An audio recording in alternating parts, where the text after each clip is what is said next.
السلام عليكم ورحمة الله تعالى وبركاته. كل wanaagsan akhyaarey meel walba caalamka joogtaan isi walbo maqalkeena iyo muuqaalkeena idin soo gaarayo waxaad ku soo dhawaataan muuqaal aad iyo aad u xiiso badan. Hadaba muuqaalkeena maanta si aad thumbnail-ka ka soo aragtay wuxuu ku saabsan yahay waa maxay xiriirka ka dhaxeeya Ozil iyo madaxweynaha China. Sababta ay Ozil uga soo horjeedaan dowladda China waa maxay? Maxaa ka dhaxeeya Turkistaanta bari iyo Ozil? Mowduucyadaas iyo kuwa ka sii badanba maanta waxaan ku faahfaahin doonaa muuqaalkeena. haddaba haddii aad janaalkeena ku cusub tahay fadlan muuqaalka like saar si u gaaraan saaxiibo wanaagsan sida adiga oo kale. Haddii aadan kusoo biirina kusoo biir oo taabo meesha ay ku qoran tahay subscribe-ka gambaleelkana furo si aysan kuu moogaanin muuqaal walbo aan soo dhigno barteena YouTube channelka. Kusoo dhawaada muuqaalka.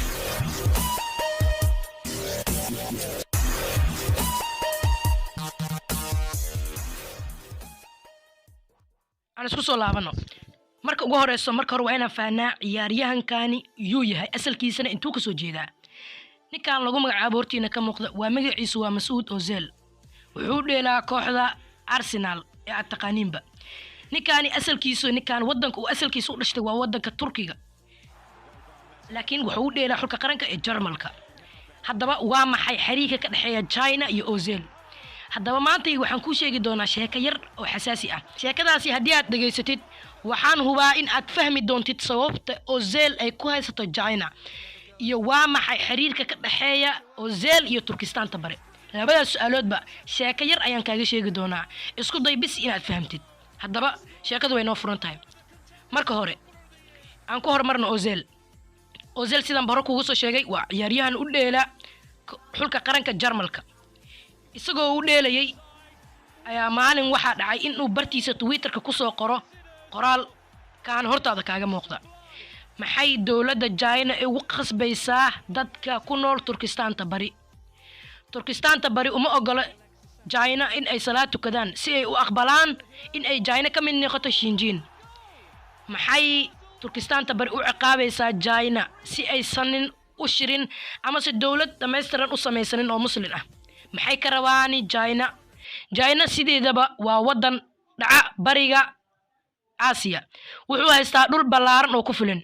madaxweyne Xinjiin waxa uu leeyahay dhul uu xukumi karo. maxaa ka galay dowladda Turkistaanta bari?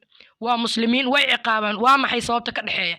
sababtaasi waa in ay dhulkaasi ay ka dhigaan Xinjiin ayay rabaan inay ka dhigaan. hadalkaasi ayuu yiri Ozil.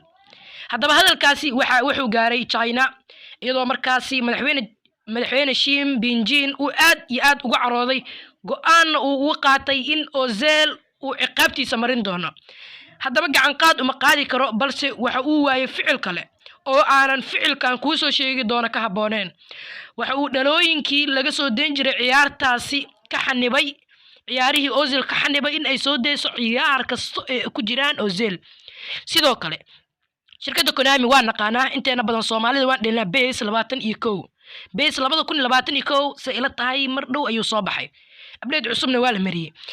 okay PES-kaasi kuma jiro Ozil. sidoo kale PES-kii horena kuma jiro. sheekada maanta ku sheego waxay dhacday 2019kii 2019kii ayay dhacday.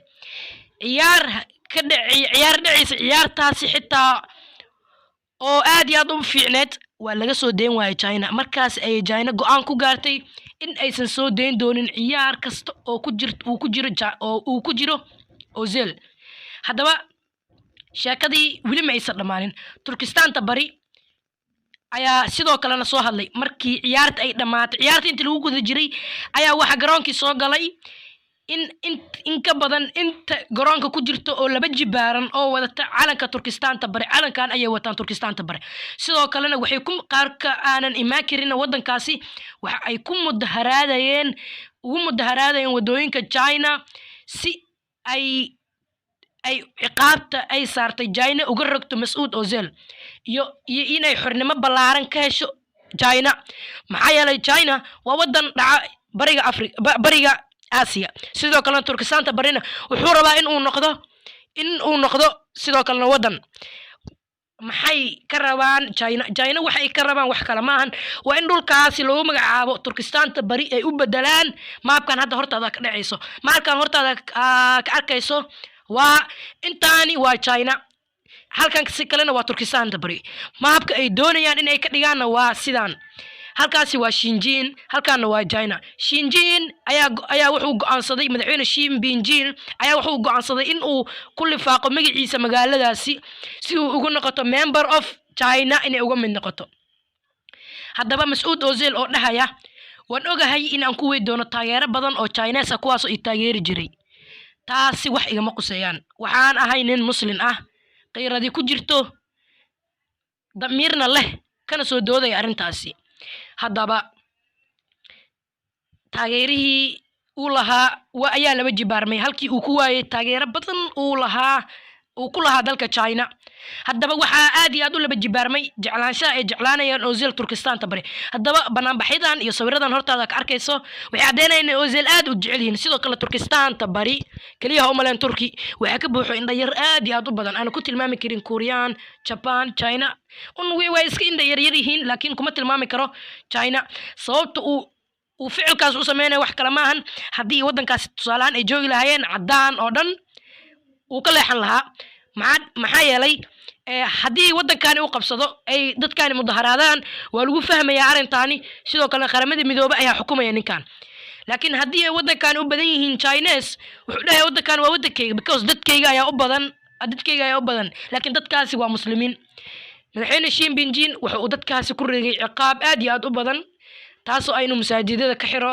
meelihii ay ku shiraayeen oo ka xiro wadooyinkii jaro in magaalooyinkii meelo badan uu ka xiro meelo badan madarasooyinkii dugsiyaashii inuu xiro in muslimiintii uu ku soo rogo ciqaab aad iyo aad u badan balse ilaahay ayaa jecel muslimiinta meel walba ay joogaan qalbigoodu waa saliim muslimka dhabta waxaa lagu yaqaanaa waxaa laga ammaan helaa carabkiisa ayaa laga ammaan helaa إلى النبي يا تاسنيري إنما المسلمون إخوة مسلمين تودن وولاله تاسو حين عدينا إن أن أوزيل يعني أنا نحن ولاله سكويس كأب معهن بس وإسلام ما تدين كذا هذا هو ما تيمقال كان خلاص أيوك أجي هاي محاك أجا بحي أرنتاني فكرة ده قيتكم أنت جوا ينو مهم شكل غير أن كوسو شيء جاي محاك أجا بحي محاسك فهمتي دولة China يبيسك أديك أديشت maxaad ka fahamtay cilad oo jirto sayladtahay waxaad fahamtay in shirkadda Konami ay leedahay China sidoo kalena in shirkadda Konami ay mar walba doorbidayso